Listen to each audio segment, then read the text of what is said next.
Hello student, ये solid state का 9th lecture है और इसमें पढ़ेंगे सबसे इम्पोर्टेंट पार्ट पैकिंग एफिशिएंसी। ठीक है, ओके। पैकिंग एफिशिएंसी तो पहले देखते हैं पैकिंग फ्रैक्शन क्या होता है। What is mean by packing fraction? It is the volume occupied by constituent sphere per unit cell। आप ऐसे भी बोल सकते हो कि therefore packing fraction is equal to volume occupied by constituent sphere per unit cell means volume of unit cell। ये इसका formula है, ठीक है। उसके बाद पैकिंग एफिशिएंसी, पैकिंग एफिशिएंसी एक यूनिट सेल के अंदर कितने कंस्टिट्यूएंट स्फीयर या पार्टिकल पैक हो सकते हैं, वो उसकी एफिशिएंसी, पैकिंग एफिशिएंसी, क्षमता। Is it clear? ओके। मतलब मैं लिख सकता हूँ कि पैकिंग एफिशिएंसी का मतलब ये है it is the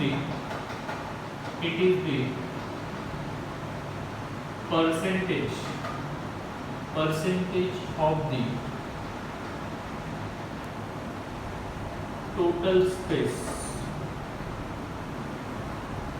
in the unit cell occupied by उसमें जो constituent sphere है, constituent space।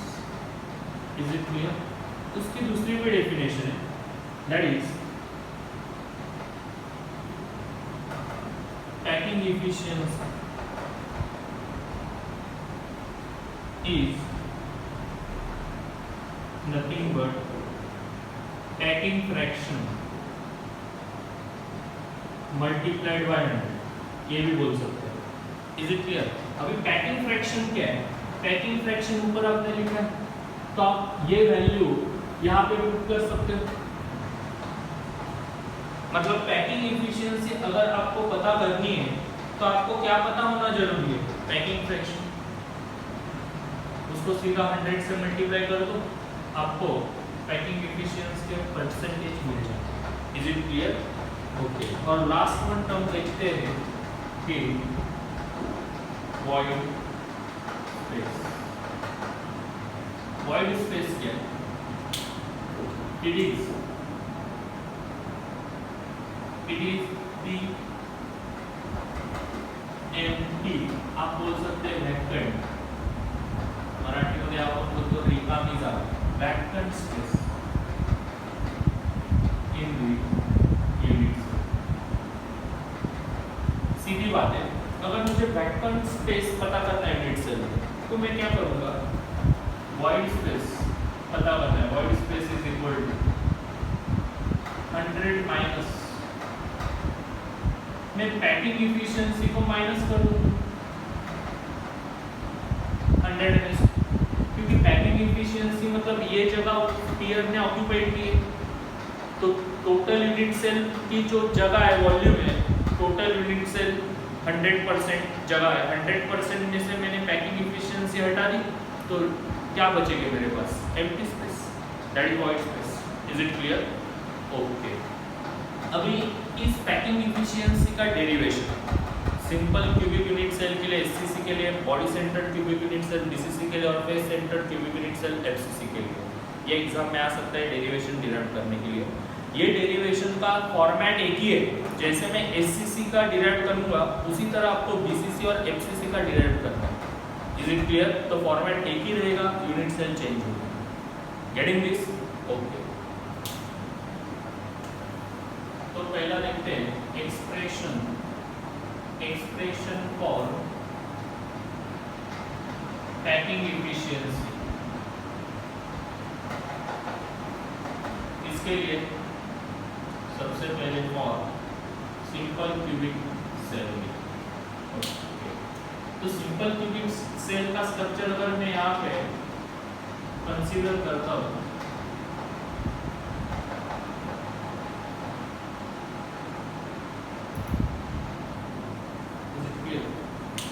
in this case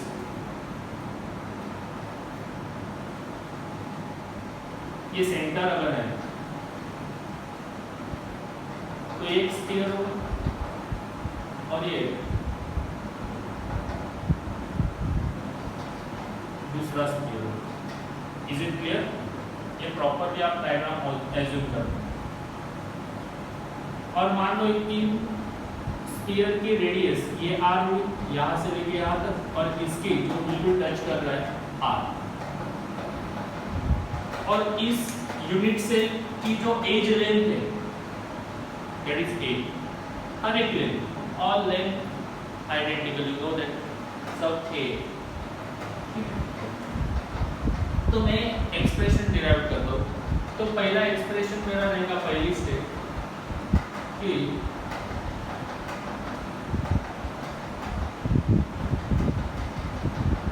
radius of sphere, radius of,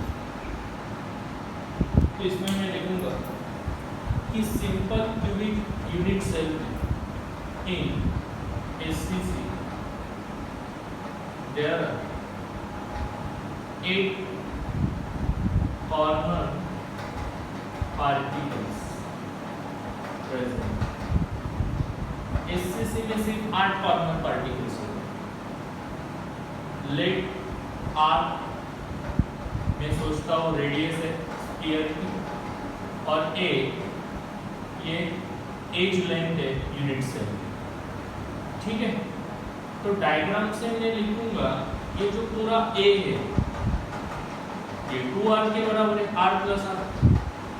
तो मुझे क्या चाहिए? रेडियस चाहिए R, तो इस 2 को मैं शिफ्ट कर दूंगा तो मुझे रेडियस मिल जाएगी A/2। ये एक्सप्रेशन रहेगा रेडियस। Is it clear? अभी दूसरी स्टेप है इसमें,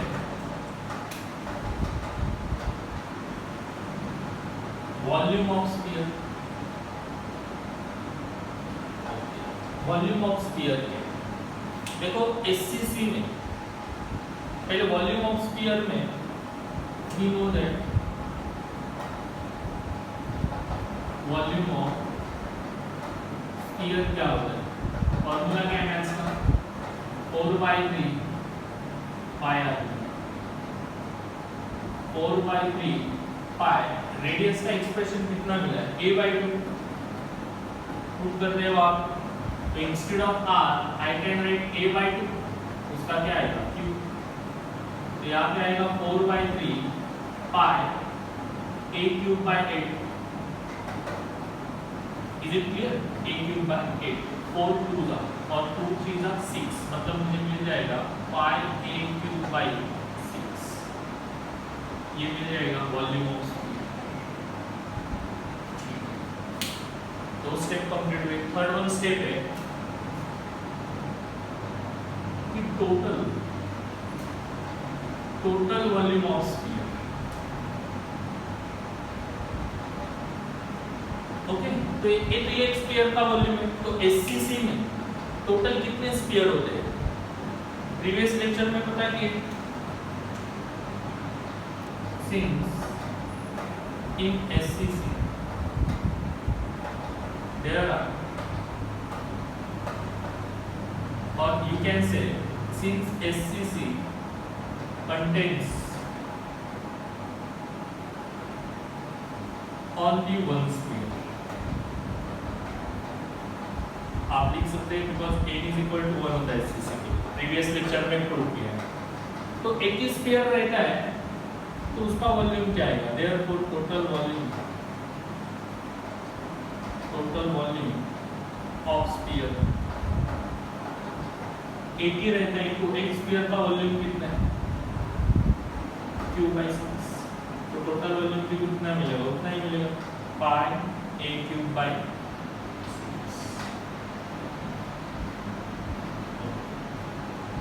और फाइनली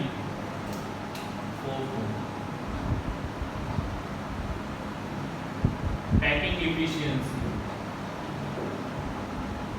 पैकिंग एफिशिएंसी लिखते हैं,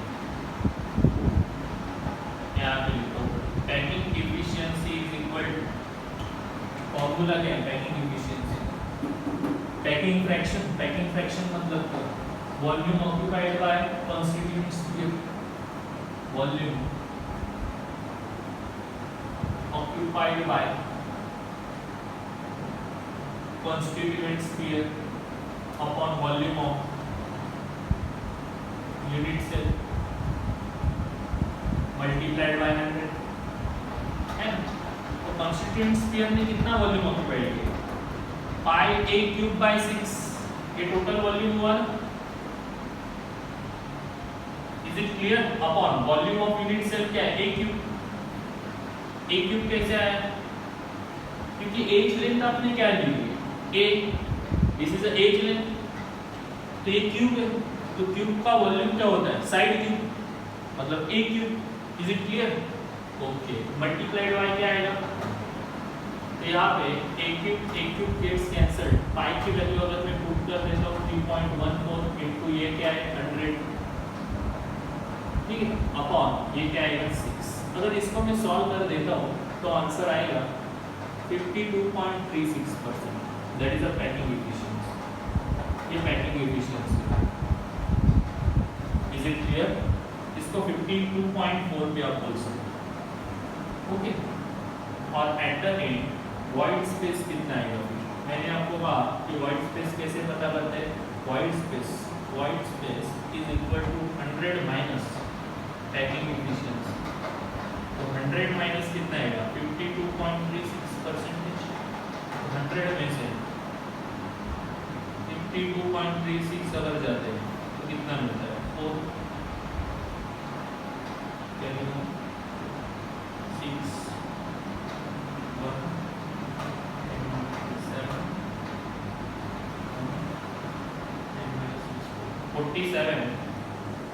47.64% ये वॉइड स्पेस होगा। Is it clear? जैसे मैं ये पूरा डेरिवेशन 5 स्टेप में सॉल्व किया है ना, 5 स्टेप है कि नहीं, ये एक पहले रेडियस डिटरमाइन करनी है, उसके बाद स्फीयर, वॉल्यूम ऑफ स्फीयर, उसके बाद टोटल वॉल्यूम, उसके बाद पैकिंग एफिशिएंसी और at the end wide space. समझ में आ रही है बात? ओके, अभी एससीसी के बदले में दूसरी यूनिट से ले लूंगा बीसीसी, फिर FCC. Is it clear? Video pause करके नोट करो।